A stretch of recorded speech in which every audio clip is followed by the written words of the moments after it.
तिलोई के जननायक उत्तर प्रदेश सरकार के राज्य मंत्री तिलोई से विधायक राजा मयंकेश्वर शरण सिंह के सौजन्य से राजा रणंजय इंटर कॉलेज तिलोई में श्री राम कथा की अमृत वर्षा हो रही है। अंतर्राष्ट्रीय ख्यात प्राप्त शांतनु जी महाराज के मुखार बिंदु से भगवान राम के जीवन लीलाओं का बड़ा ही सुंदर और चरितार्थ वर्णन किया जा रहा है, जिसमें उत्तर प्रदेश के कोने कोने से श्रद्धालु शामिल हो रहे हैं। उत्तर प्रदेश सरकार के कई मंत्री, कई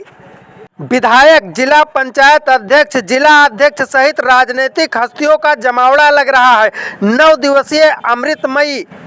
श्री राम कथा में अमेठी जनपद के वरिष्ठ जिला उपाध्यक्ष गिरीश चंद्र शुक्ला सहित कई श्रद्धालु शामिल हुए।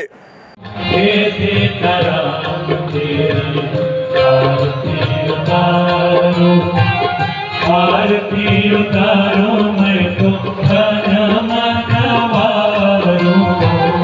आरती उतारो मैं तो मन मनवारो, तेरा जलाओ तेरी आरती उतारो, कैसे कराऊं तेरी आरती उतारो, कनक सिंहासन